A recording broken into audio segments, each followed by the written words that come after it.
right, it's time. We need some coffee. Go on, little buddy, get on over there. Woo!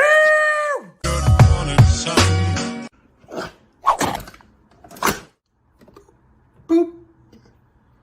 Beep. Boop.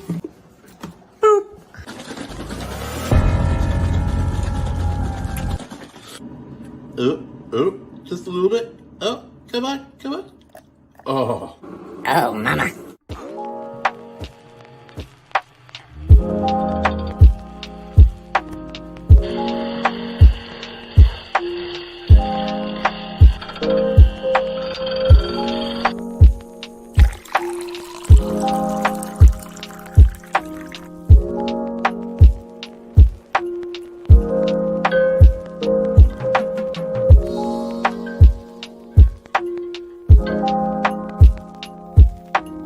Now that we've had our coffee, it's time for the stream to begin. Good morning, Iron A. Grab your pens, grab your brushes, let's get creative. Woo!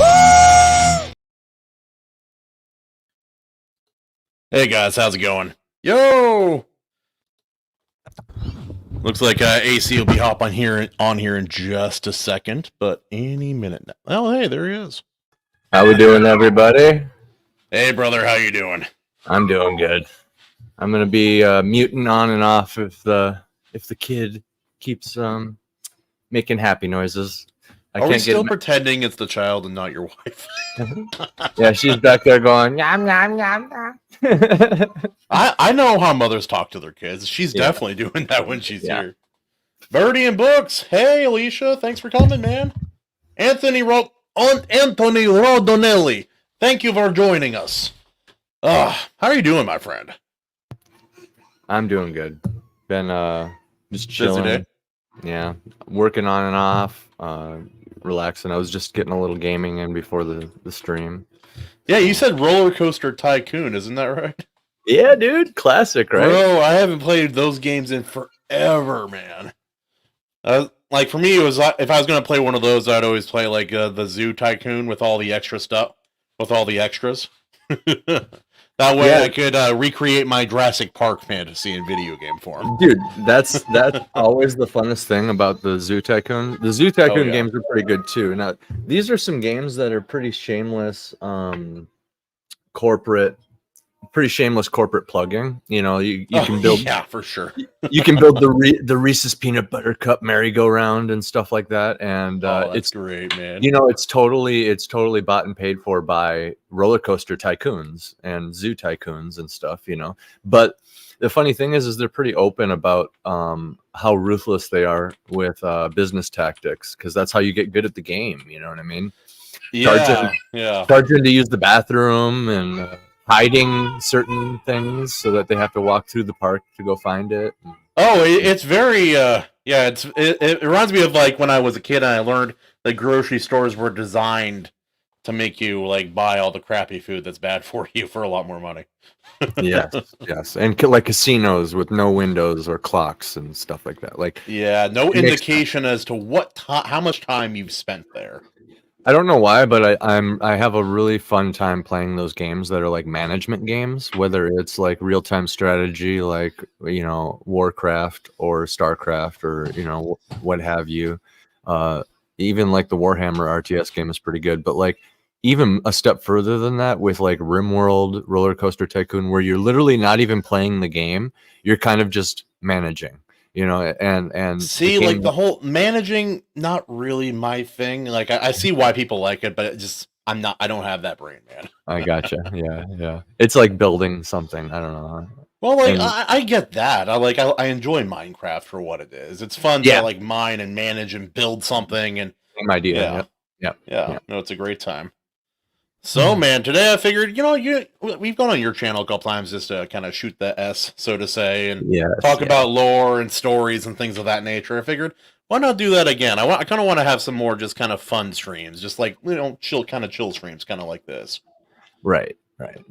And I'm down. plus, with your the next episode of Spirit Animals being worked on right now by you, sir, as well as it's just gonna be great. But I also had some more Hawaiian stuff to drop on you I in was regards curious to about that that. as well. Yeah. You were saying like you had some ideas and stuff, and like some more stuff to talk about, and I have been just nerding out about that, dude.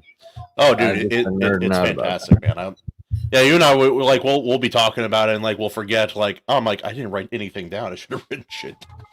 that. I know. That's why I kept coming back to you, and I was like, "Oh, hey, here's some more screenshots." I couldn't remember what we talked about, and I realized like after the fact and later, I had to start like writing stuff down because my brain Oh just yeah, forgets things. Yeah. for sure, man. And so one thing is that I've been working on a little bit. It's not quite ready yet. Is I'm working on my own Hawaiian version of a ha'a, or more commonly referred to as a haka. Oh yeah. And the funny thing about that is the same dance for the same purposes exist in virtually all Polynesian cultures, but it's called different things in virtually all of them. So, but they all have a war dance.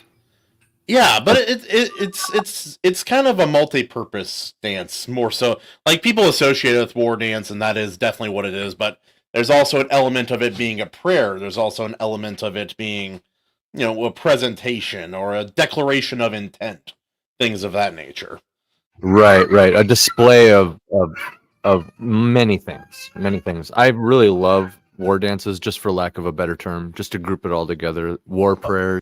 Oh yeah, no, and for sake of argument, it is that as well, and it kind of harkens back to the ancient days when people would come in, and a lot of a battle wasn't actually the front lines and the front skirmishes and fighting. A lot of if you study ancient warfare and what we do know, a lot of it was tossing projectiles or arrows when those came around across enemy lines to one another and trying to intimidate, make the enemy believe that they could not possibly win.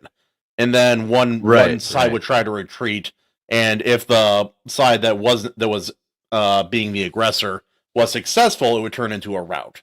And that's how a lot of kind of those ancient battles went. 100%. And that's a lot of like, a lot of people like to talk about Rome with like their technology and the superior strategy. Yes. They're like superior strategy, great leadership, technology. All these things are true. These things are true. But one thing is the discipline, sir. The greatest discipline out of any army in the world. Tremendous lines ahead. Yeah, you can't get that. You can't get that kind of leadership without the discipline, and the discipline in itself is a type of war dance. It was the Roman war dance. It was, let's all stand here, and it's the same with the British, right? How intimidating! Creating lines of warfare. And yes, it was different even than what the Greeks had done about that. It's kind of weird because when you study history, like especially ancient history, you see a lot of these basically there will be an established way of typical fighting with skirmishing and other stuff thrown in there as well. But it's almost like a game where both sides decide this is the best way to fight that we've figured out so far. So we're both going to see who can fight that fight the best. Until someone else figures out a better formation, a better way, and then that comes in, and then at some point, when their enemies lose to that, they will change their tactics over to that as well. So it's almost like this evolving dance throughout the years and throughout the eras and throughout the decades, eventually leading to kind of the typical like British rifleman kind of blocks, so to say, that we came to know in the earlier part of the settlement, like 1700s, 1600s. Hey, Redoubt Productions is here. The Battle of Kenai is amazing. It is. I've never read about a battle more spectacularly unbelievable as that one. It's Fill those in who don't know. Like, let's go over it real quick.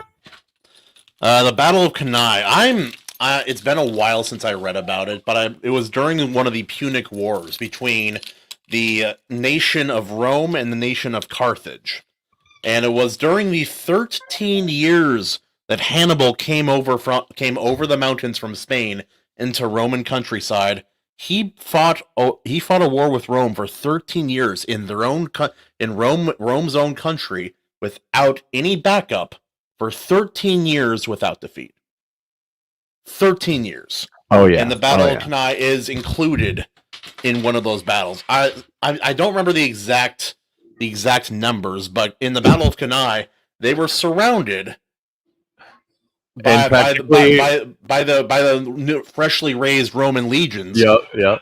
And they were outnumbered something like 6-1 or some insane number that doesn't even really make sense in terms of ancient warfare. But yeah, no, it was a beautiful battle, man. It's a to this day, military schools will still study it and teach their students about it. And they practically annihilated the other army. So this is probably an instance where the Roman intimidation method of discipline, like watch us stand all in just as one unit, you know, and of course like Spartans and other people came before. That's true. But real quick, just because nobody ever knows what this is.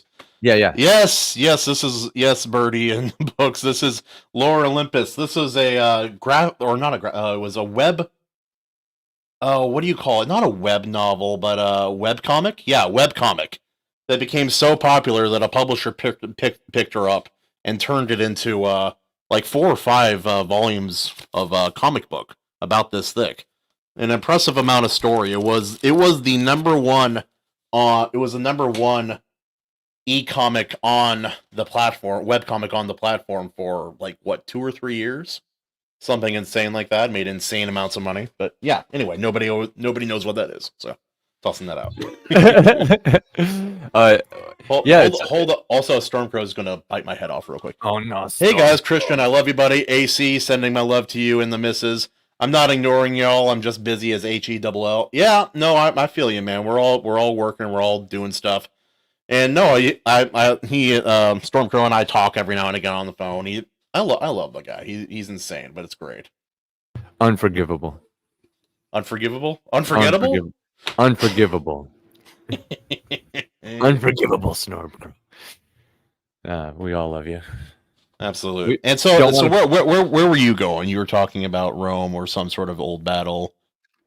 Oh, I was just looking up the Battle of Cannae as you were telling me. Yeah. Look it up. What? Oh, I looked. Yeah, dude. Like Hannibal defeating Rome, with that outnumbered. That is a military. It should not have happened. Like, and that's what I'm saying. Like the leadership and all that is one thing, but this must have been one of the instances where Hannibal. I mean, one of the greatest rivals of Rome, right? So he in himself understands all that shit that was going on with them, and you know, so he could think like them. And it's just one instance where you get that uniformity and discipline, and it didn't intimidate the opponent. He was still able to think clearly. It was all I was getting at, because they used that as a form of their own haka. That was the whole reason we got on this. Is like that's the Roman haka, is such discipline. Like have you heard? Okay, actually, the marching in formation in time, which is the only way to really march with that amount of people, is to do it in time. It creates the rhythm, and that in itself, that intimidating fact of 10,000s of feet stomping at the same time across the dirt. We're coming for you. You better run. But my lord, there is no such force. Have you heard? I can't remember whose army it was, but there's an Asian army in history. I don't remember. No way. Yeah. There was an Asian army, sir. No. There's one. I don't remember who the general was, but I think there was some sort of secession crisis going on in China, and one of the kings who had like a bunch of loyalty from everybody, he marched his army up to the castle, and the current king that everybody viewed as like divine, you know what I mean? He opened the gate. Is a god. Right. He just opened the gate, and he sent out one legion of dudes. They lined up in front of the wall, and they're facing this huge army, right? And one by the king goes out onto the wall, and then like one by one, he's I don't know, he's like communicating back and forth with the enemy general, but like one by one, he orders this legion to just kill themselves slowly, and like they stab themselves in the gut, like Japanese style and stuff. Like very, very. I was slowly, gonna say very Japanese. very, very slow deaths, and like it just demonstrated the sheer discipline that army had. He's like, hey, you want to mess with this? Look what my men will do for me. You go now, you kill yourself. Now you do it. Now you delete, And then that's like so messed up. If only it would be a shame if the Japanese would go to China and force them to do the same thing. But as it's almost prisoners of war. It was almost like the opposite, yeah, and it kind of makes you understand the seppuku a little bit more in Japan. Like Japan, it's almost a step further, where it's like self-censorship. Like you don't even need to order me to do it. I'm just gonna do it out of shame. Yeah. Well, it kind of depends, because there's more than one kind. There's one where it's an obligation. It's something that basically, like, in lieu of us executing you, you will offer this, even though it's not something you want. The other side is there's the version of it where it's because of your own shame, or you can't, or I can't live with this, or some sort of family disgrace. Anything really, but yeah. Right. Yeah. Also, Daniel comes in. Woo! He was just over on John A. Douglas's channel having a tremendous interview. I would have kept watching, but I had to go start my own stream. So. Oh yeah. I had no doubt that was going to be a good interview, and they did not disappoint. Yeah, good stuff. So tremendous. What was the stuff you were going to tell me about, or more on the Haka, or what? The Haka, which we talk about. There's two different island Polynesian cultures that use something they call a Haka, and that is the Maori from New Zealand. That they're the most famous for it. And they have maybe the most, like, truth be told, of all Polynesian cultures, the Maori are the most metal of all of them. Not necessarily the best, or like that. And that's all relative as well. But they're the most aggressive, the most. Yeah. They're unique even amongst Polynesian cultures, which is it's amazing that there's still cultural overlap when they lived so far away. Like, look at Hawaii, look at New Zealand. They're a long ways away from each other. Yeah, I was gonna say, since they all have like this similar type of haka, do you think that had to have originated before the great spread of Polynesian culture when they were at their height? Don't you think? Like that would have to be something that predates all of them, then carried on. In some ways, yeah. Even after they were all settled in their individual islands or pockets of islands, more truthfully. They would have wars with one another. There were times when Samoa tried to conquer Hawaii at some point, and all the old stories refer to them as giants. Which also, guys, if you ever see a Hawaiian football player or basketball player in professional sports, they're usually either Tongan or Samoan, maybe a little Hawaiian mixed in, but that's where that huge size comes from. That's why I just play it safe, Kahuna, and I always say Polynesian, because then you're not mixing anything up unless you're royally mixing something up. Like if you mix something up saying Polynesian when you're trying to refer to like all that, then it's like you're thinking of the wrong thing, bro. At that point, But it can be forgiven to mix up like, I don't know, like Samoan, Hawaiian, and Samoan, Tongan. It's like Chinese, Japanese, Korean. Like like you can get pretty adept at spotting the differences. Especially, like, a lot of it has to do with the way they talk, too. And, like, with Hawaiians, Tongans, Samoans, I can usually tell. There's no nice way to... Samoans have really large, oddly shaped heads, as a rule. It's not universal, it's not across the board, but... There's exceptions, yeah. But yeah, no, so it's interesting looking at that, and yeah, so in Hawaii, it's not actually, the Haka, as it is not actually called the Haka. It's the Ha'a, is what they call it. And the modern versions of the Hawaiian Ha'a are a little less aggressive than the Haka that you see the New Zealanders kind of perform at sporting events and things of that nature. It's a little more flowy, a little bit less aggressive enunciation.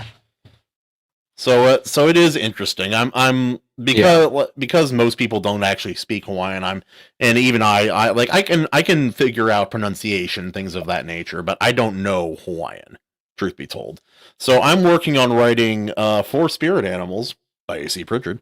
I'm writing a ha'a or a haka for for this character to perform at some point in the story, and it's going to be one of the cooler moments of the story. I so think far as so we can too. tell. Yeah. It's Uh, gonna be really sweet, man. That's gonna be how he's introduced. Like, dude, it's gonna. Like I said to it's you, gonna slap, dude.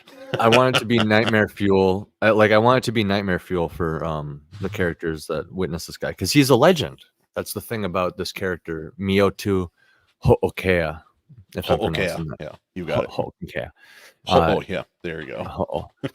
He's a legend in the world of spirit animals. He's become quite this thing. Like he has this enormous turtle spirit bond, and like in my world, when you have a spirit bond that is so overgrown like that, it implies that they're very ancient, because the animal never stops growing, really. You can get a little oversized, but to have something that's like a turtle, as big as a turtle gets, big enough to eat a ship, that is huge. You know what I mean? So, In your world, this would be an ancient animal, not just an old animal. it's different than other spirit animals. Yeah, he's a legend for a reason. So, and then he finally finds someone worthy of that bond, so to say, which is the spirit bond is a very cool aspect of your story. It's one of the cooler lore related things in spirit animals, in my opinion. Actually, that's where I started with it. I was like, I was going to say that was probably the story seed, or one of the main ones. Yeah. Well, I always had this urge to, because like I played tabletop and stuff, D&D, what have you, and I always had this urge, because I couldn't help but see how compatible it is, like Pokemon tabletop, which I'm sure exists, but I for some reason always saw it. I always saw it in a particular way. Like I always saw, like, if I was a DM of this, if I was like running a weekly game, I would have it very true to the Pokemon manga. There's a specific, I think it's Pokemon Adventures is what it's called, that particular manga. It's one of the original ones. In that, it's quite different, and the original creator of Pokemon says it's the most accurate version. So this is actually what he kind of intended. Okay, it was done by a hentai artist, because they tend to have the superior best expressions. Yes, superior facial expressions and details and stuff like that. And when you think about it, Pokemon, weird animal creature things, like, okay, yeah, it makes sense. They have experience drawing those things. So the art is great, right? The art's fantastic, Kahuna. And the differences are, instead of just like, oh, two trainers line up, you throw out your Pokemon, the Pokemon themselves spar, and you shake hands. Oh, I lost, here's some money, have a good day. It's more like everybody packs a Pokemon because you need something to defend yourself. It's like your conceal and carry. Okay. Yeah. So, I have a pocket Pikachu myself. I have I got a little Pikachu just in case. You never know when you need to zap something. You never know.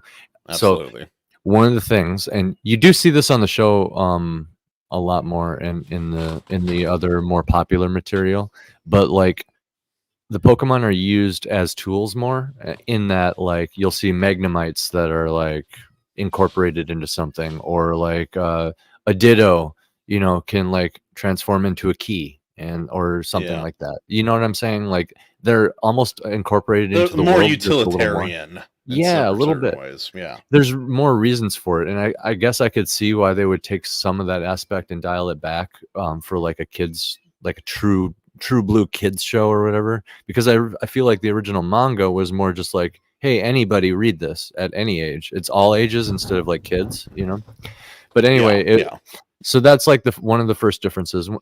When trainers battle, like I said, it's like a conceal and carry. So like, you're going after the other trainer, You're not going after their Pokemon. And what ends up happening is the Pokemon are the chess pieces in a duel. yes. Yeah, And the strategy and power and all that jazz.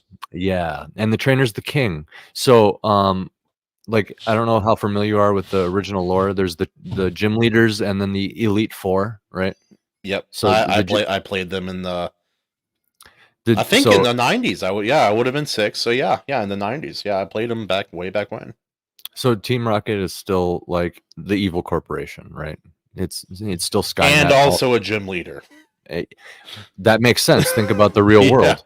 Think about the mafia. It's just the That's what it is. Mafia or the mob.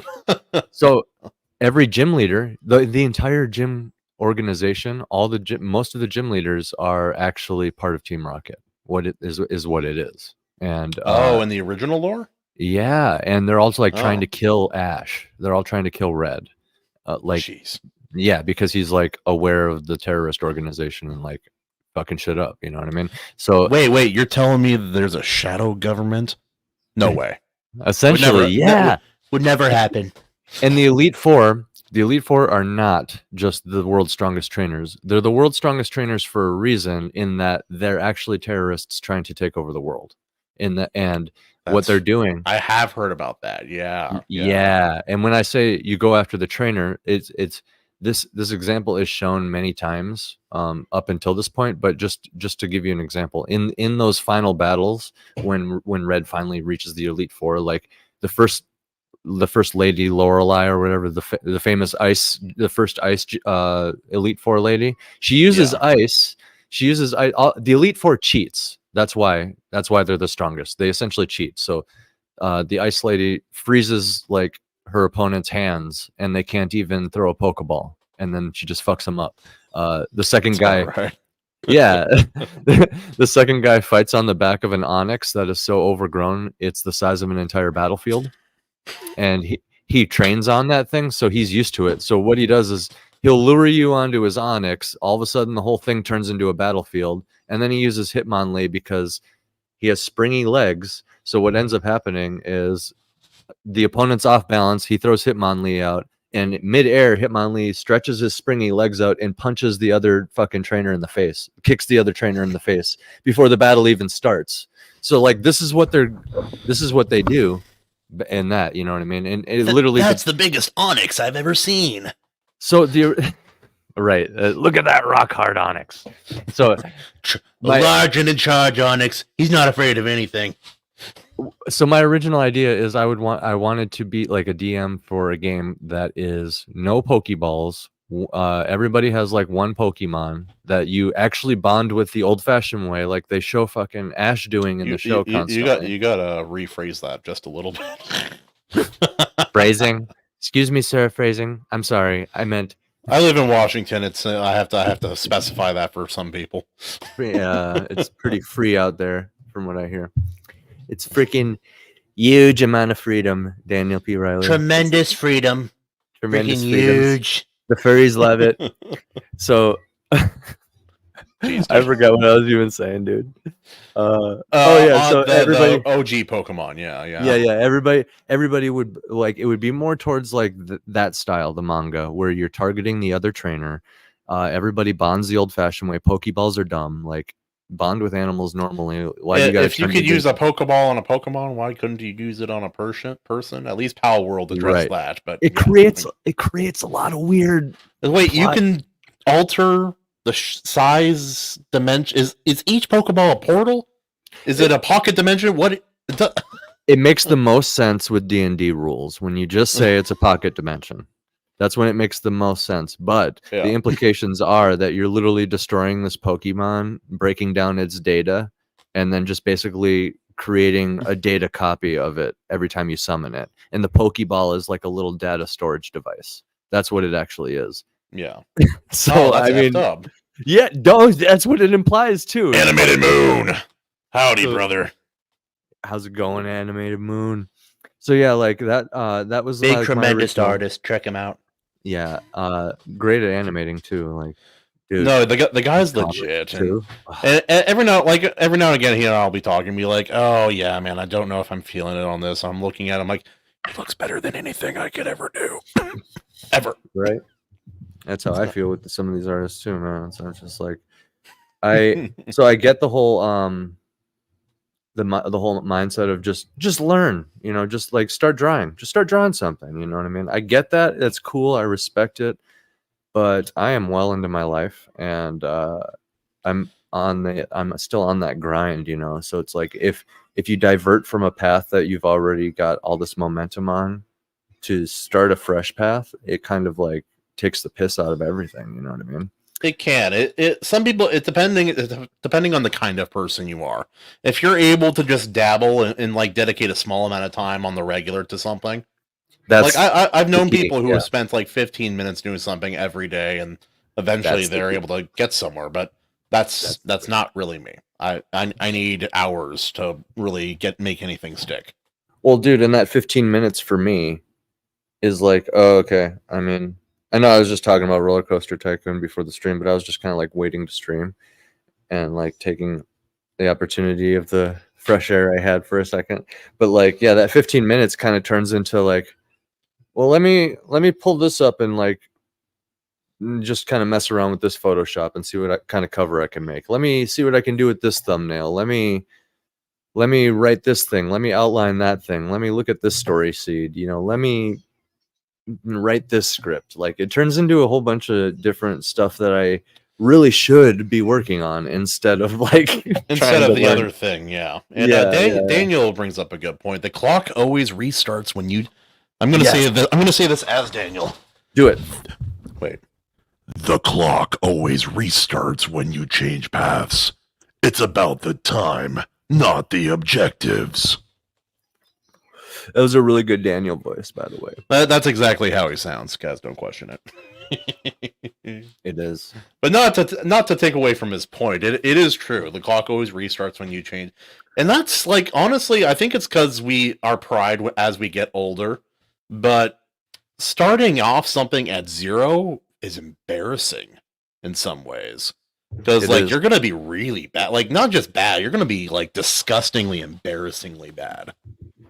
And we've all, just to really oversimplify it, we've all played those games where you get really good at the one class or the one character, and then you go start the new one and you just suck, and you're like, no, I'm just gonna stick to the person I'm good at, even though there's nothing left to unlock, just because like it just feels better to win sometimes, like all I do is win, no matter.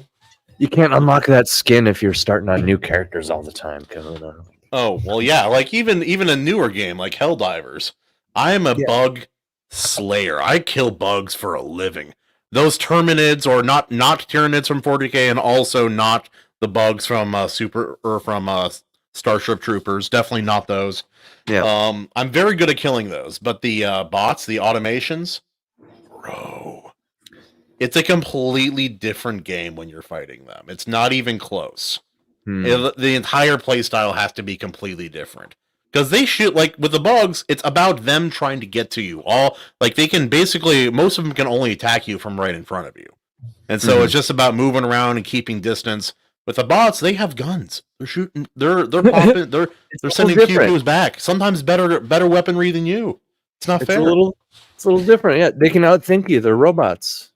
Like, think about it. The reaction time. Like, there's a lot of things you can throw in there. And let's see. Hey, I am the best. Zero writer of Shalar. Maji. Love it. Yeah, Shalar will live forever.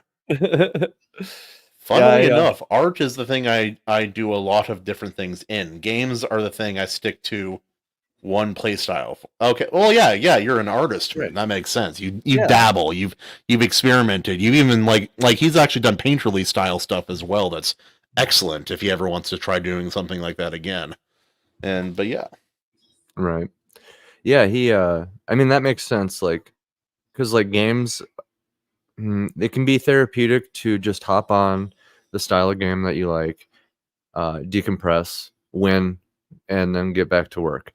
Some people use games as like an exploratory thing where like they always want to play a new game and a new type of game because that's kind of the excitement. Like, oh, what's this game going to be like? You know what I mean? That's kind of the fun of indie, and like why Richard from Iron Age Media's stream is is actually He plays a pretty awesome. wide variety of games, which Indie means games. that sometimes he plays boring games, but But but even when it's he's always different. It's always different. yeah, dude, even the boring games, it's fun watching that because it's like it's different every time. You know what I mean? That's kind of the appeal. Like, what indie game is he diving into this time? You know what I I love that no matter what game it is, because he's so stoic, his excitement level's always right about here. Hey guys, so getting killed by bugs. It's fine. It's this happens. We're playing- Playing a horror game. Oh playing yeah, this- there he is. Yeah, I died. Yeah. Yeah, we're playing this RPG that's clearly viral and super lit. Look at this awesome game. Yeah, this looks super fun. You want to buy it? Oh, Yeah, okay. Well, I'm gonna go to bed now. I'm really glad I bought this. I'm not very good at it yet. Yeah. I love it. I only got like 70 hours logged into it before stream, so I'm not very good. But Pretty much, yeah. Holy smokes, dude! it's great. It's great. But yeah, no, we are talking about different aspects of Hawaiian culture, and because the next portion of Spirit Animals is going to be in a subtropical kind of area. It's going to involve characters that are influenced in culture and style and names and all of that by Polynesian stuff. And AC and I have talked about a lot of that kind of behind off stream and just just chatting, and even on his stream a couple of times. But yeah, no, there's a few other things that I thought would be kind of fun, and part of it is that since the character that you and I kind of talked about and designed is going to be represents charity in a way. Yes, I figured he should give some sort of gift to Zan before Zan moves on to the next stage of his journey. And there could be a lot of different things, but I wanted to hear if you had any ideas, or if that's even a good idea in your opinion. Well, that's a fantastic idea, and it's actually something I kind of wanted each of the main characters that he comes across that all symbolize kind of different things to like leave him with something. Even if that's not a physical thing, just something to dwell on. And I actually, talking about that with you, I actually realized I forgot that in the last episode. So I may need to add like one line in Royce's character's episode. Luckily, it's nothing he needs to do his lines for. But yeah, I just need to mention that he leaves something with him. But yeah, I wanted to have everybody give Zan some sort of talisman, because that's always something a cool detail to mention, to bring up, a cool reminder for him to find and just think about one time, in the future. Plus, it's awesome to just watch a character grow and like acquire different things over. Yeah, because like they'll like especially a younger character who's already in the process of change in normal circumstances, also traveling around the world and seeing all these different peoples and cultures. Actually, Brian McCoppin's book was very good about that, actually, because a good portion of the book is about him traveling around the world with his father. And they gather different skill sets and different experiences with people along the way, as well as some objects as well. And so I thought that was a very good aspect of that book. One of the better things about it, actually. And so I did have I did have an idea of what it will sound very typical until I explain why. But I thought it would be cool for him to give Zan a fish hook. I like that because Zan has been struggling with the idea of killing lately. Because of spirit animals and how there's a bond and animals are special in that way, or is it something else? Well, he was largely just isolated in his forest growing up with Vara, his wolf. And you can kind of read between the lines and assume that the wolf did a lot of the killing for them. And maybe he had to do some dirty work and like learn the basics. Like, yeah, I'm not saying he's inexperienced. Of course, if he caught a fish, he could eat it properly. You know what I mean? A squirrel, whatever, what have you. He grew up in the woods. He's very much a part of it, just as much as his wolf is.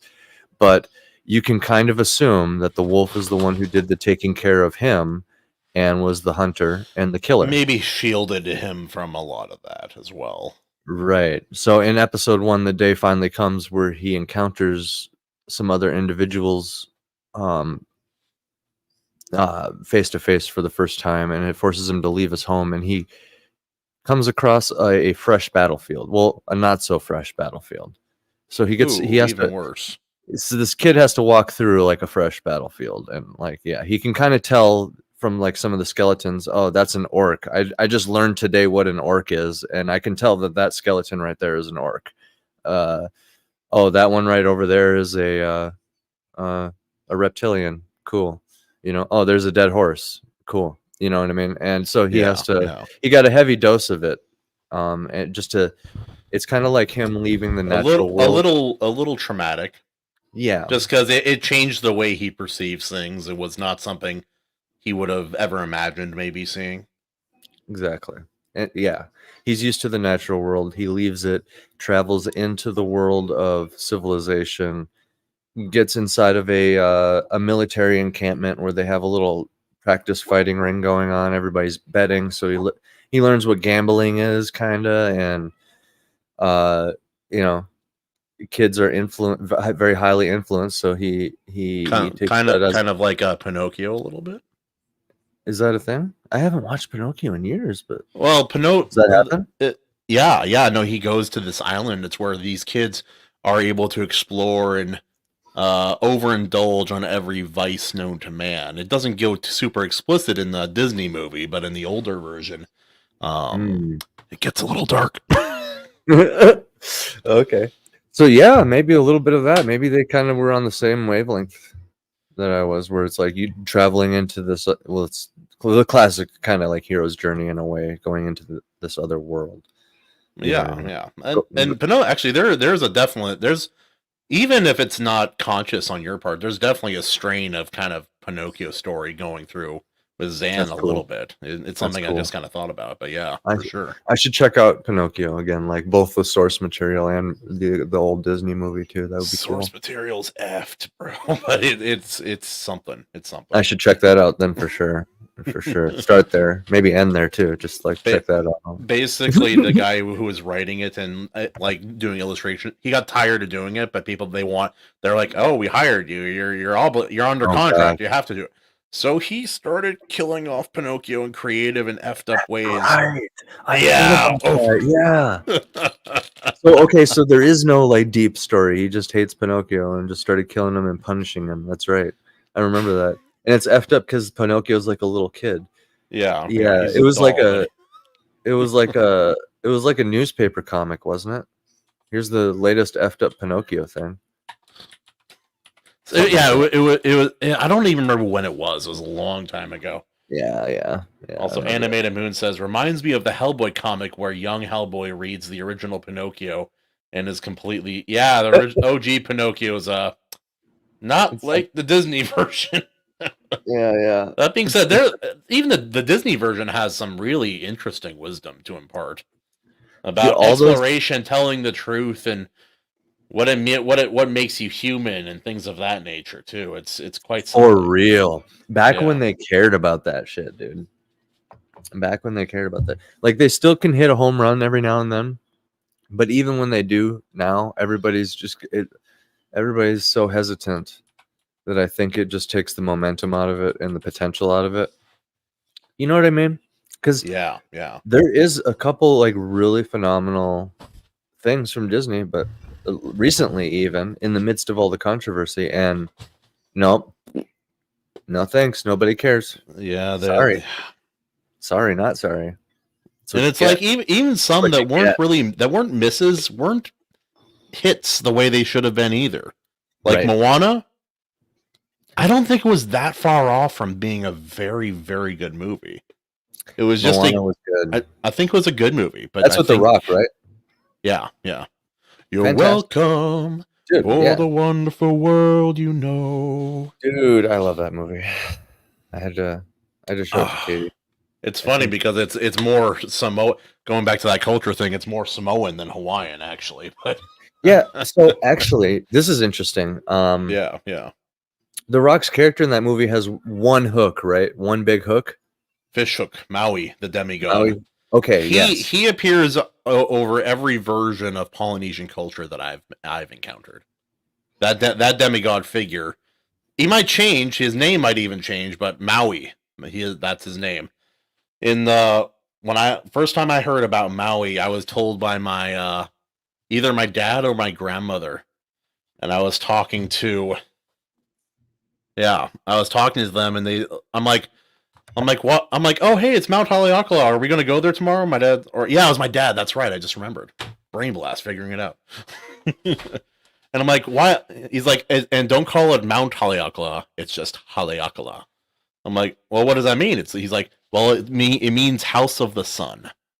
I'm like, Beautiful. okay, why is that? He's like, well, 2 reasons. One, it goes from literal sea level to over 10,000 foot elevation in a very short period of time. One of the steepest roads in all of the U.S. And the other reason is the legend, the mythology surrounding it. Maui, back in the day, his grandmother, she didn't have enough time to grow her crops. And so her grandson, Maui, he used his fish hook and a rope, and he lassoed and hooked the sun, and he tethered it to a stake he put in the ground. And so the sun stays in the sky longer over Hawaii, and his grandma and their people could grow their crops for longer because of that. And they even reference that a little bit in the movie too. But he talks about it. He has tattoos that show that he has a tattoo of the sun, and anytime his tattoos move around and shit. If you ever like see the sun on him for a glance, it's all of his legends, tattooed on him, which is a great idea. Is that like part of the lore? I'm assuming.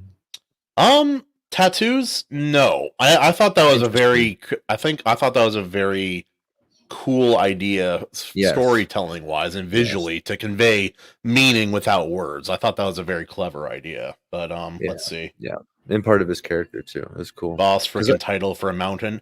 Yes, animated moon. Yes, and I know every year people go up there and then they hike down into the crater and they see the drawings and the carvings on the rocks from the ancient Hawaiians, including the symbol for Kahuna, which was fun to learn about.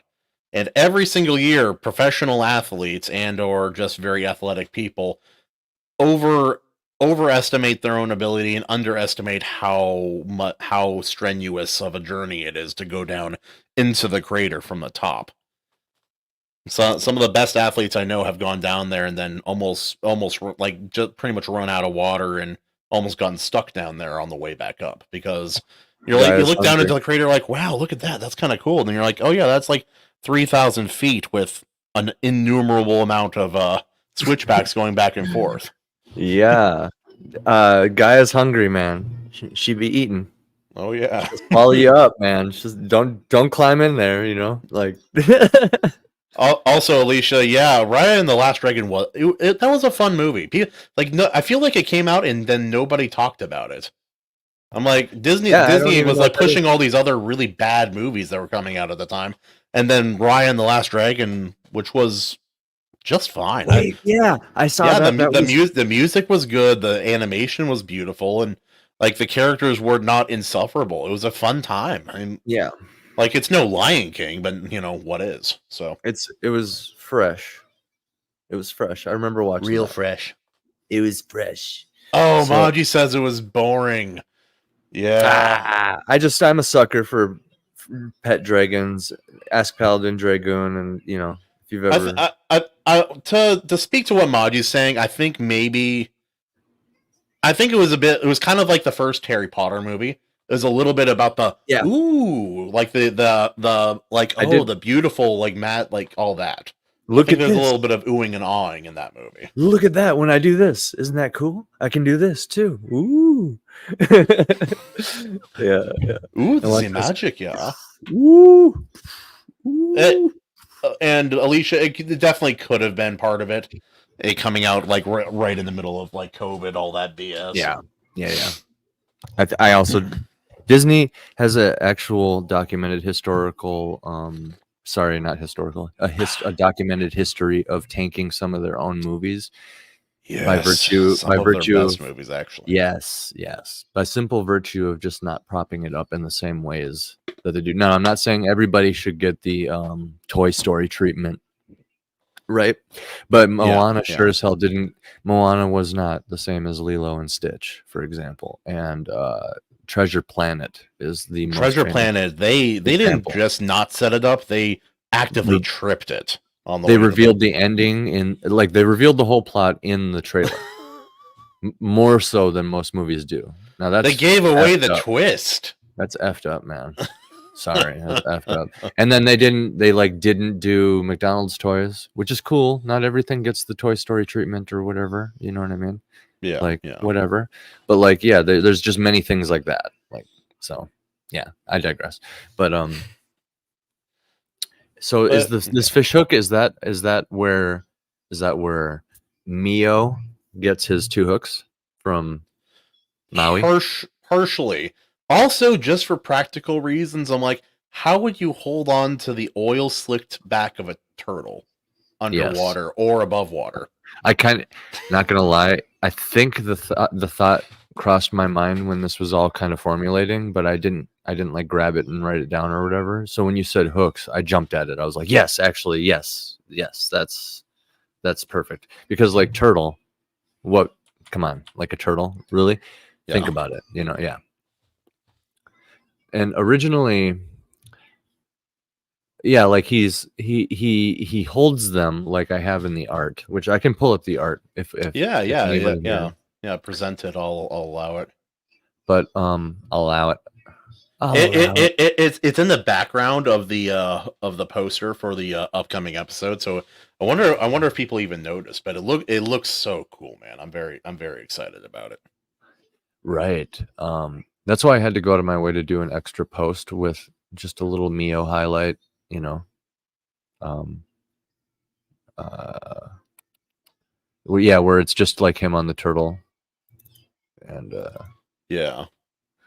yeah, because then people could get like a better look at him and stuff. But also, this isn't something that would need to go into the story, but talking to my grandpa Sam last time I was there, I wasn't able to recover his poi pounders from the kind of museum where they were being housed, but they're made of rock, so they probably made it. I heard someone was able to grab them for him. I hope he was able to get them back, but yo, animation overload, thanks for stopping by, brother. Sorry you can't stay, just having a party here. yes. Add to the stage. There we go. There's that beautiful cover. You can probably zoom in too. There you go. So you can see how he's wielding these hooks here. Now, originally, I kind of imagined it like God of War, and I think it's just going to be both. He's holding these, and you can easily just add like chains coming off the back of it, and like wrapping around here, and the chains kind of, or ropes or whatever it is. Maybe ropes are better because seawater. Because if you're going in the ocean, you definitely want it to be just ropes. Yeah, ropes are probably better, and that that gives him a little weak point. If he's like in a tight spot with these ropes, somebody could just cut the ropes and do something crazy like that or whatever. So I like giving characters weak points like that. Ropes instead of chains are better. The ropes could kind of go around these spikes he has on his forearms here. And I imagined him, fighting God of War style, and actually I think what is going to link him with Zan is when Zan watches him fight, he notices that this dude who looks so brutal and savage, like, look at that guy. Love it. So like this dude who looks so brutal and he's so much bigger and stronger than everybody else. He's destroying the ship. I'm going to have him go out of his way to not kill anybody.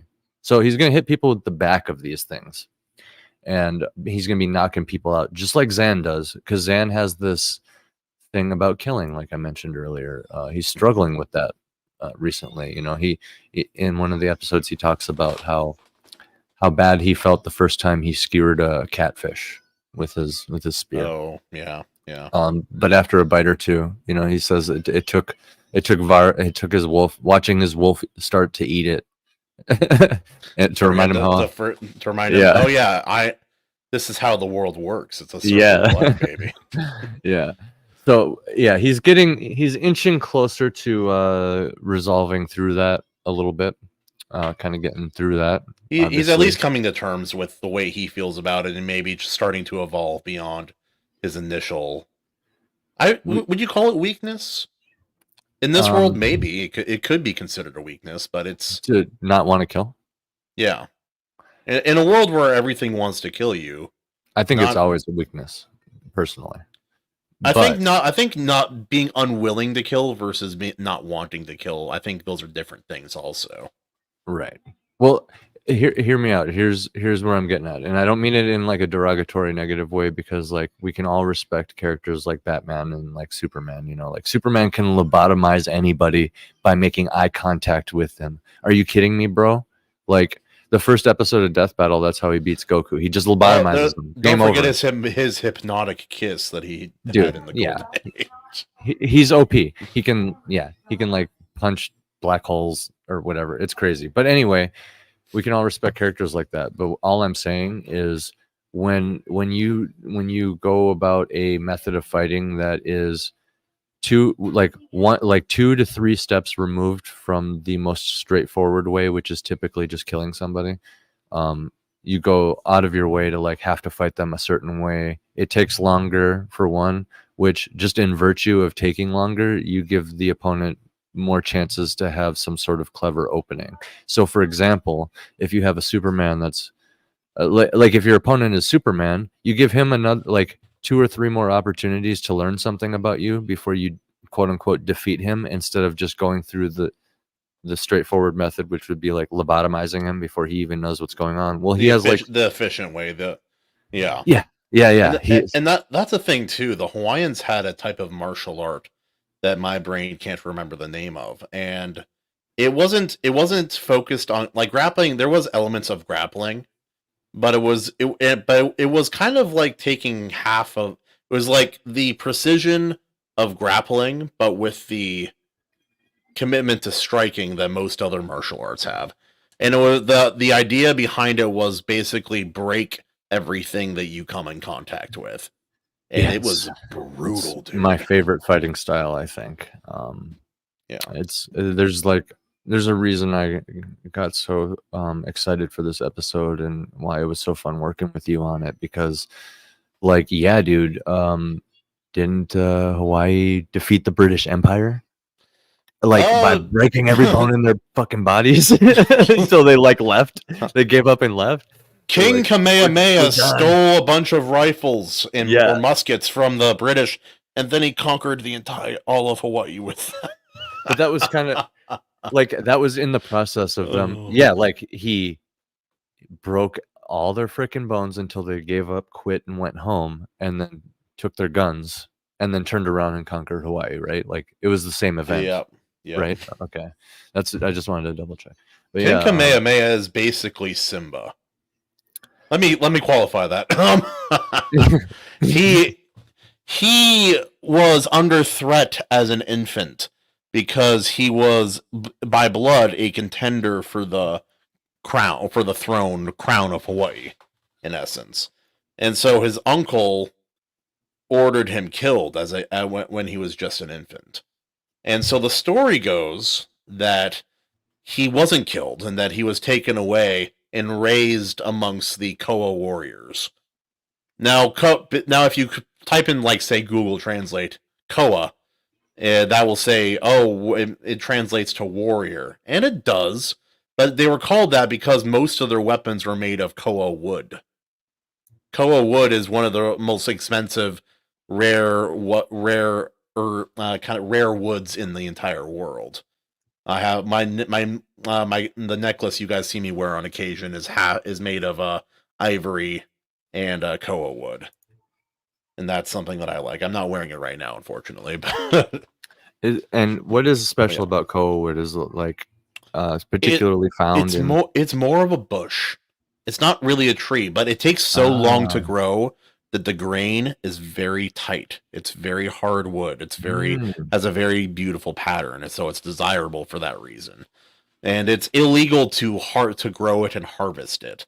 So the only time people are able to get their hands on Koa wood is when a tree dies. They send in someone who's authorized to grab it. They grab it, and then that becomes something that can be sold by someone. And that's why it's so expensive, because it's not produced and it's not common. Yeah, you can only get it organically, basically. So Yeah. That's Yeah. fascinating. And yeah, so the reason they like Koa is translated as warrior in Hawaiian, from Hawaiian to English, is because that's what they were called. They were called Koa warriors not because they decided it was a cool name. They said they did it because we are weapons. They were a warrior class. That was what they did for a living. Like when the islands would go to war, they would grab, just kind of, hey fisherman, hey taro planter, let's go over there and f those guys up. You mean our neighbors? Yeah, those effers. Yeah, we're gonna mess them up. Yep. I loved when yeah. my favorite tribal. Sorry, before just Go ahead. I'll let you continue. Aztecs, the Aztecs, Aztec and Mayan cultures. With the Jaguar warriors.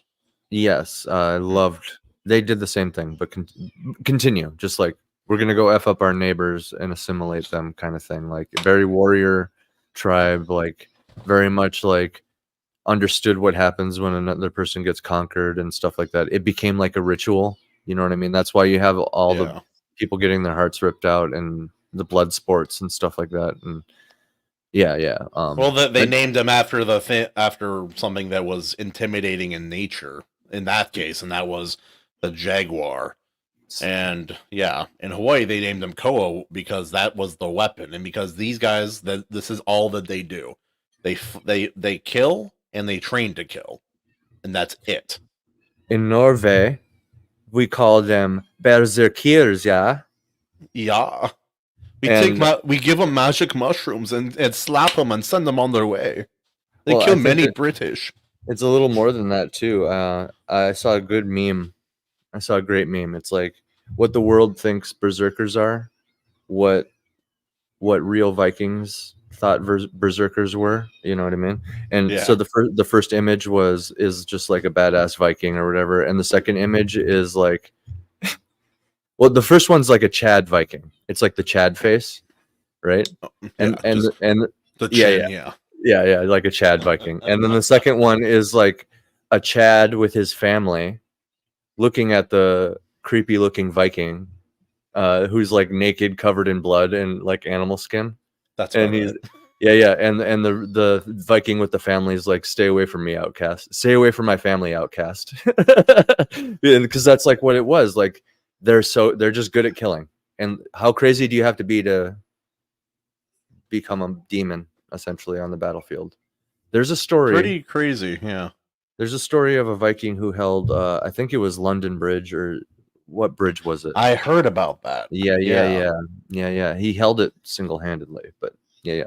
They had to go with boats underneath of him and like kill him, not fairly. Light him up, yeah. Yeah. There's another one where they attacked and conquered a small island off of the coast of England. Mm-hmm. With like just 30 men, and it was 30 berserkers versus a substantial force, so to say, and like all but 2 of them died, but they got the job done. That's what I'm saying. And my overall point is, I'm sure a Jaguar warrior with the spirit of his ancestors and a Koa warrior with the spirit of if I'm pronouncing this right, what are the demons? The fighting spirits? It is Akuna. Yes. Yeah. So okay. Imbued with the spirit of Akuna, the Bushido the samurai imbued with the spirit of Bushido. The list goes on. You got all these warriors. You put all of them on that bridge. I'm sure they all have just the right amount of grit to pull that same shit off. I mean, I don't know who gets the award for most crazy, but I'm sure there's just something about peak warrior. You know what I mean? It's something that appeals to the masculine and is very useful in storytelling as well. So useful. Just we love to see it. We love to see it. I mean, I may or may not do this in spirit animals just because it's so fun to just do whatever I want. With spirit animals, dude, that's the funnest part. Is I know you like with your main series. It's like, yeah, I have kind of these basic rules and tenets and things that I kind of follow. Yeah. There's room to experiment. But with spirit animal, you're like, that sounds cool. I'm gonna do that. Pour it in there. Yeah, just pour it in there. Oh, that tastes good. Pour some more Oh, in yeah. there. Like, let it simmer some more. Like, let's go. Yeah, it's great, man. Like, so working on this episode with you actually changed a lot of the world, Some world of the lore a little bit. Yeah, yeah, like the mechanics of the magic and stuff. And yeah. so, You told me about that. It was a cool idea. because and then like when that started happening, I looked deeper into like Hawaiian mythology and I found this whole bit on Hawaiian sorcery and like Oh, what they believe. yeah. Like what they believed with the spirits and stuff, how spirits could possess objects, and they believed that object was then their powerful ancestor or whatever. And that's just so fascinating to me, dude. I love it. It's such a rich, vibrant, like the best inspiration is real life stuff, because you're just learning. Yeah, Because then you're just learning, and then you have fun just writing about really cool shit, brother. yeah. Really cool, like a jaguar warrior, dude. Are you kidding me? Sick. That's sick. a sweet that's a sweet like bodyguard or something, like, or even a protagonist, like the protagonist. Fuck it. Yeah. Conan, like Jaguar Warrior Conan. Let's go with his freaking. I'm sure some AI program out there's already made it. Yeah, that's why we got to get on this Iron Age. Indies, if you're listening right now, start writing. Keep that shit Right, cool up, stuff. because we are in an age where it's the last breath of like. Humanity will be a commodity. Like, it'll be a rarity. It'll be a vintage hobby, right? Like, there will be very few humans at one point in the future, and they're going to look back at somewhere around this time period when AI is on the upswing, and they're going to be like, that was it right there. These last bits here are like during this transition period, right? That's why we talk about the Iron Age, because it is an age. It's more than that. It's like the age of independence. Yeah. And it's because we're getting all these tools where individuals have the power that previously large groups and like kind of corporations and companies had pretty much exclusive access to for many, many years. I have a theory. Hundreds of years. I have a theory that when Musk went on Rogan and was talking all paranoid about AI, it was because he knew that all these major companies were already developing and using actively their own AIs. I think for like several years, stuff in scripts and stuff in Hollywood. Many times they've already proven that they were using it for some like sequences in some movies for certain things, like animated, like kind of like with the slightly moving background stuff. It's like, yes, we kind of proved that was AI in a couple of cases already. Isn't a filter on Photoshop AI? When I tell the computer to do this complicated algorithm over top of my image to make it look like an oil painting, my photograph, I turn my family into an oil painting. Isn't that a complicated, some sort of AI algorithm that's going on right there? All I do is set the parameters and hit go, right? But I'm not like going over that and physically turning it into a sketch or whatever it is. You know what I mean? Yeah. You know what I'm saying? There has been a very slow release of AI. That's the fact. Yeah. Your camera just focusing, right? Just focusing. They had to do that chemically back in the day before digital. Back when that's how they would achieve certain effects on photos. Stuff. But yeah, like my line in the sand with AI in regards to how I use it. My phone has two cameras that like all these things. Look at that. All these things like interact with each other in a complicated way. Oh no. That moment when you're at the NSA and you're looking at your buddy just down the row of computers. Oh, shit, we're looking at spying on each other. Right. Whoops. Oops. Yeah. But yeah.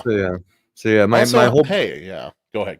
My whole point though is like we're in this time period where eventually we're gonna reach a threshold where, like right now, it's only when everybody freshly has the tools and we act on it and gain that momentum is when real change happens, because there reaches a point where it balances out a little bit too much, and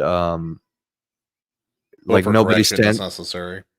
Right, it stands out a little bit too much, and then there's almost no point. Like nothing stands out is what I'm saying, and then there's almost no point because everything has simmered down so much. So like, here's an example.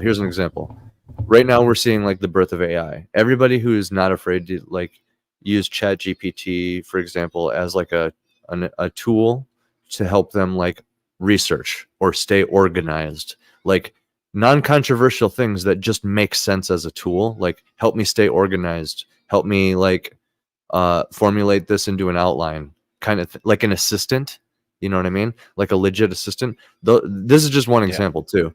That person has such a far stronger edge at their disposal than somebody who is stubbornly refusing to do it.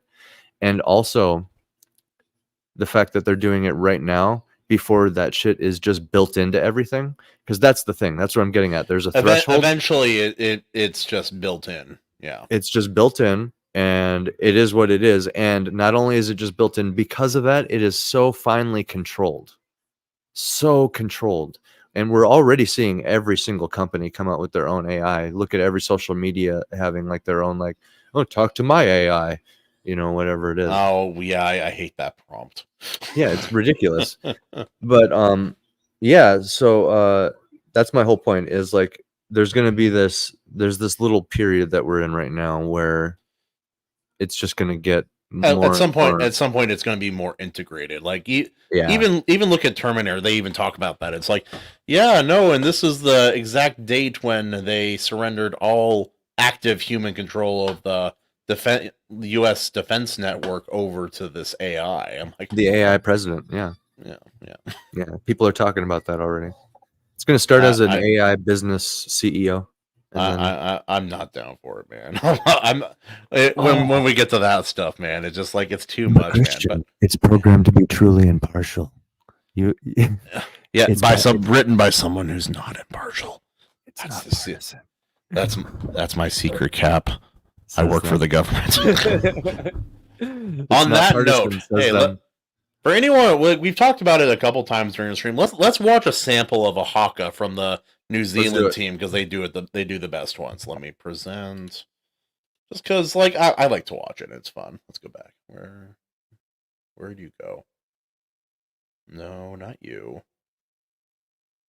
Okay, yeah, this is it. There it is. There we go. And we'll just go full screen. There we go. So yeah, the idea would be Mio would be doing that on the back of his turtle as he approaches. And that's going to be his character introduction. Yeah. Maji-chan says, love rugby. I do too. Rugby is a great sport. It's a lot less boring than football. Always reminds me of the scene from Zulu Dawn. Yeah, Readout mentioned that earlier too. Yeah, the Zulu have their own war dance and such as well.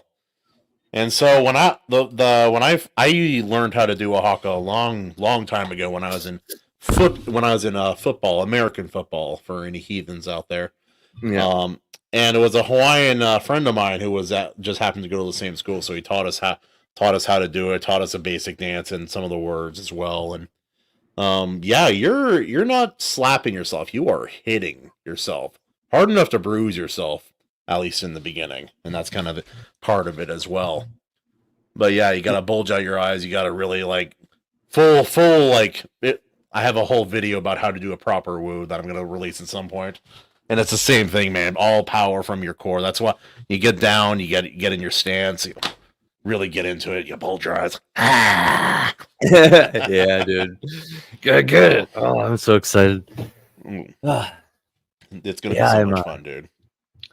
Once I'm all finished with this current round of work I'm currently working on, I'm going to just dive right into that, because I've been staring at this outline, man, and every time I stare at it I think of more stuff, and I'm just like, yeah it just I'm already considering like a spin-off novella or something following this band of outlaw bards, just a more adult version of spirit animals. Like oh man, because I can't help but just think of like, because like I'm more of an adult author, right?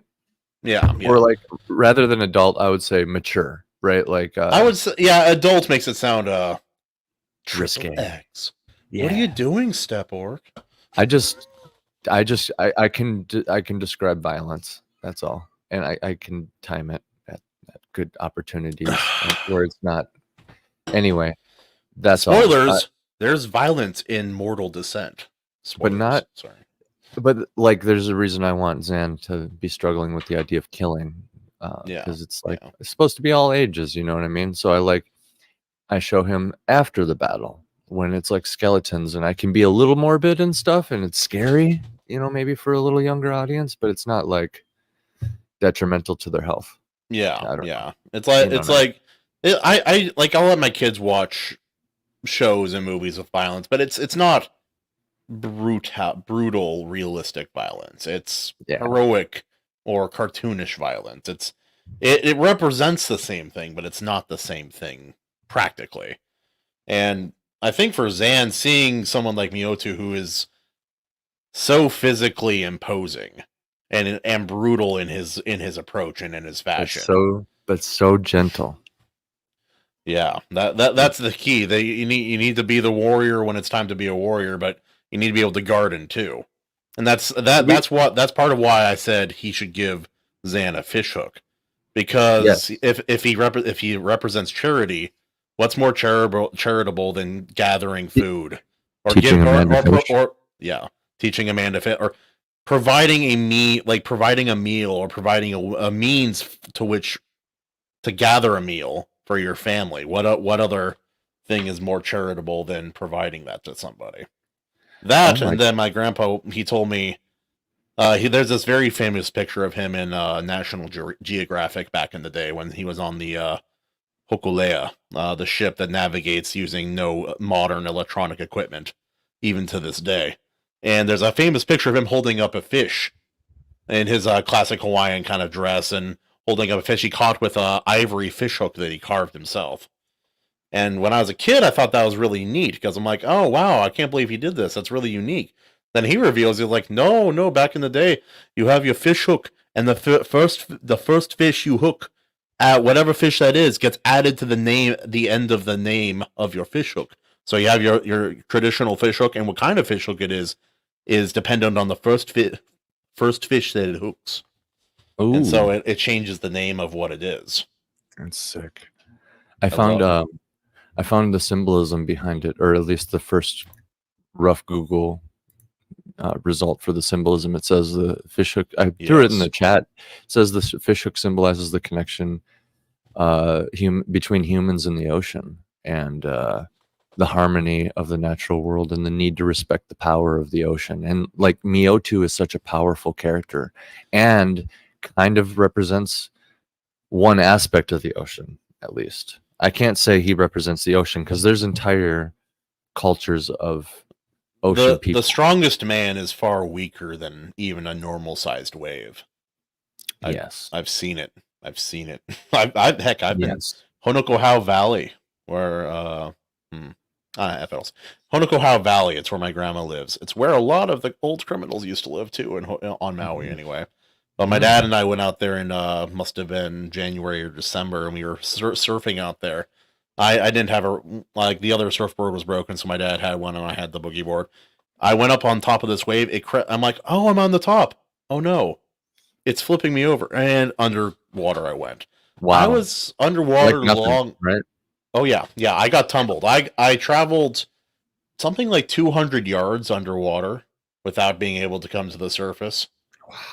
With just because of that wave. I came up and I was only about 25 yards, maybe 20 yards from shore. And I came back. I was underwater long enough to think to myself, I've been here for a long time. This is not good. I've been underwater for a long time. Yeah, when you have that thought, that's not good. Well, it's like I was just doing this underwater. Yeah, pretty much the whole way. And at some point, I'm like, I could not get up if I wanted to right at this moment, which is a very sobering thought. You should message me some details with that, like how that felt and stuff. Okay, yeah. Like, yeah, I've almost drowned myself a couple times in my life, so I can kind of get a lot of details. But like, yeah, some extra things from another perspective would be nice to have, at least, especially for this particular episode, because there is going to be a point where Zan is, he falls unconscious underwater. It's a bad place to be. Yeah. I think it's during a storm too, and wakes up aboard the Locust, which is a Polynesian style canoe vessel. I looked up. Hey, brother, you got that canoe? The double canoe.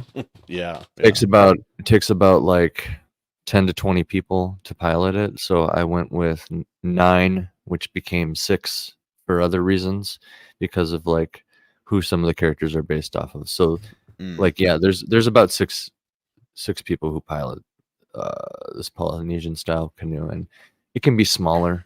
It's as big as it needs to be or whatever. I'm not like some authors where I just You're not exacting. I'm not like, it was 32 feet long and 12 feet wide. No, I'm not gonna. Had a 6,000 pound keel that went 8.5 feet underwater. I will describe just enough for you to kind of get kind of an idea and make your own deduction, which might not be good for posthumous adaptations should they ever arise. Like, listen, AC interpreted it like this: like, he clearly hated this group of people and he didn't want this in here, and he wanted the mast to be this size. Like right here, he describes it in this way, which big at that time white period, mast right in the center. big white mast just to erect our satisfaction. Have two At the pink. climax Have of the book. two barrels right at the bottom. And we'll just fire their loads at each other. As you do with other seamen. Anyway, Language, people, it's important. Phrasing. Use of language, very important. None of this happens in spirit animals, by the way. No. People are like, I don't know if I'm allowed to read this story. Or it's like all that old pirate fiction, like erotic fiction.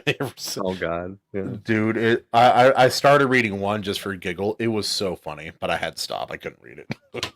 Yeah, it was just couldn't even killing me, man. Couldn't even emerge. Did it even have a good story? I didn't get far enough to be able to tell.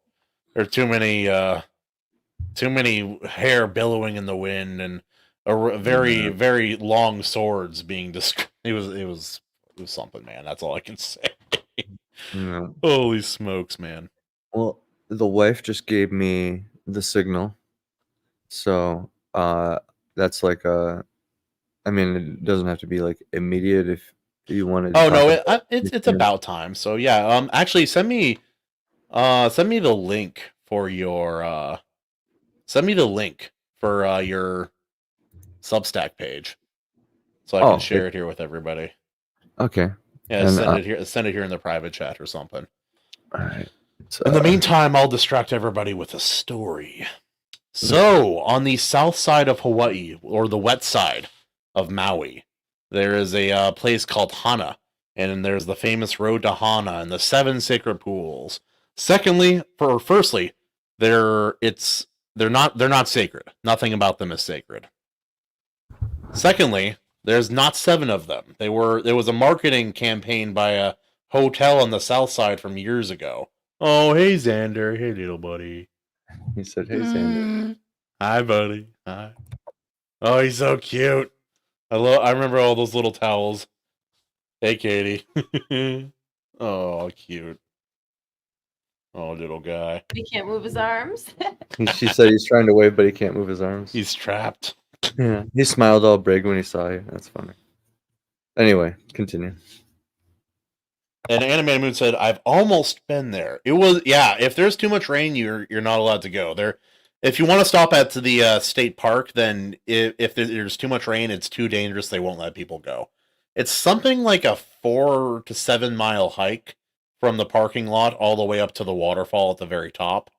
But if you go down instead of going up, there's a waterfall and a pool area that the river travels along through the lava rock kind of formations that are there. And you're able to jump off at different heights at like 25 up to 25 feet. It's a fantastic time. I forgot where I was going. Oh yeah, no, the famous 7 sacred pools. There are not 7 of them, 7 and they're not sacred. pools. It's And it's a great name, but it's fake. What? It was a marketing strategy by a hotel on the south side of the island in the 1950s, Of course, or maybe 40s. I can't remember.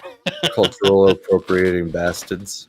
Oh yeah, Bastards. and everyone's like, "I survived the road to Hana." If you go there now, you won't understand why that used to be significant. Everyone's like, "Oh yeah, it's paved and it's a little one way. It's a little dangerous, but whatever." No, there was half a day's drive with no concrete when I was young. At one point, the county of Maui was like, "Hey, we're gonna pave it." Everyone's like, "Great," they did. About 200 yards of it. Oh, but nice. For years. Like, we kept our promise. Good luck. Yeah. And now the real dangerous side is the north side. The side that people are like, the road to Hana is not hard anymore. It's not unsafe. Any car, scooter, or bicycle can do it now. And I'm like, oh, that's convenience. But now you have these giant tour buses. It's not a risk. I don't know. Part of the adventure is a little bit gone. So the bumpy ride was part of the experience. It was. My dad's one of my dad's friends was in the back of the pickup truck with his 2 sons and I. So all 4 of us were back there for 3 or 4 hours at a time. And we're driving along. It's been like this for an hour. And then we hit that new road that they told us about. I knew that it was going to end in about 200 yards, but they didn't. So we're get there. He's like, "Oh, smooth. Thank God." I don't think I could have done that much longer. I'm just like, funny you should say that. Shaken, not stirred. Yeah, Xander says. Yeah. He's gonna. I really enjoy it.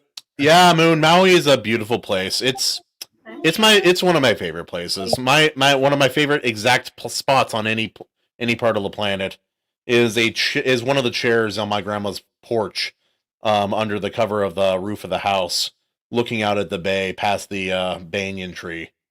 Wow, it's a very special spot. Yeah, wrote a lot of story and poetry there, and spent a lot of time when I was a young child. It's a very special place. How could you not just sit there and write? Seriously, it's like who never wrote in their life would see that and just like, holy crap, they just start writing poetry. Yeah, you can hear the myna birds going after the dragon fruit growing from the cactus on the hill right next to you. You're in shade. You have a small breeze that comes in at 1 o'clock every single day.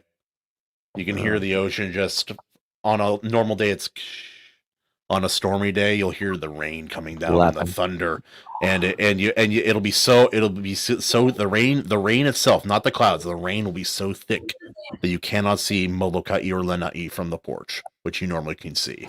Yeah, and it'll come in, and you'll hear those waves crashing, and you'll know that this is a storm because these aren't the waves that can destroy a house, which they can. These are the waves that will roll a car or a boulder 5 or 6 feet across the road. How do I know that? Because I saw it happen when I was a child. Yeah. Dude. Little details like that, man. It's going to be awesome. I don't know what happened. I just got transported back, man. Again, dude, my favorite place. Good conversation is good conversation any way you slice it, you know what I mean? And that spot sounds awesome. I just imagine, like I said, somebody, like spots like that will make somebody who's never written a word in their life just sit down and become like, I feel. I am a writer. I am. I just am. Yeah. Therefore, I am. But anyway, that eat, pray, love thing doesn't sound. That eat, pray, love thing doesn't sound so stupid right at this moment. So I'm excited. I'll give him a fish hook. He gets the fish hook. He gets the new Cyclops mentor, who is misunderstood at first. I'm excited to get on that because, like I said, that outline, I just sent you the beginning of it, so that I know it sounds cool, dude. You can kind of see the level of depth. I can't help but consider certain aspects of like good storytelling. Like it has to make sense. That carries over. Like maybe it's a weak point after a certain extent. Like maybe there's certain things that I just can't outline because it's so time consuming or something. But Well, you don't want to constrict it too much. It needs to have a little bit of room for embellishment. yeah, like I think I was saying, one thing I'll leave everybody with, my fellow writers and just anybody interested in storytelling, which comes in handy if you want to spot crap and avoid it, right? I'm looking at you, Halo TV show. Misuse of hanging a lantern. Not writing what you don't have to write. This is what I'll leave you with. Not writing what you don't have to write. My last episode leaves off in one place. Zan can smell the ocean. That's about how close that they are. That's, they can't see it or anything. He's nowhere near it. The next one starts with them boarding a ship to cross the ocean. So I just very much skip all the way to that point where I need to, and it's going to start with him haggling and stuff. And that's just like a good example of like cutting out the middleman, so to speak. Like, what are you gonna, unless you have some sort of important conversation that you need them to have, like, why write the travel? Unless there's some important detail that you want to exposit to the audience about your world, why write the travel, right? So what I did is I went largely, what I'm going to do is largely go to the interesting point, and then there's a trick you can do. And George Martin himself struggled with this, with his famous 2-year gap between a couple of his books. It turned into 2 books instead of 2 years in the story. So it's where you go back and retroactively talk about what happened after the time jump, right? And I picked a point in time in this story where I can start at the interesting shit, where they're already boarding the ship and going to the ocean themed episode, the nautical adventure. I'm already let's go. I can just start with the adventure. Yeah, I'm wrapping up. And all I have to do, the only thing I need to touch on before from the point of the last episode to the point of this one is how Zan felt entering this village, because he grew up in a forest. You know what I mean? I mentioned him entering a battlefield and then a military encampment and seeing the fighting pit. So this would be my opportunity to describe how he feels about a village, right? So I can use that trick where I just go back and retroactively talk about how he felt walking in, oh, it was like this when I came into the village. I felt this way when I first saw that. And I still haven't gotten over this smell or whatever other detail.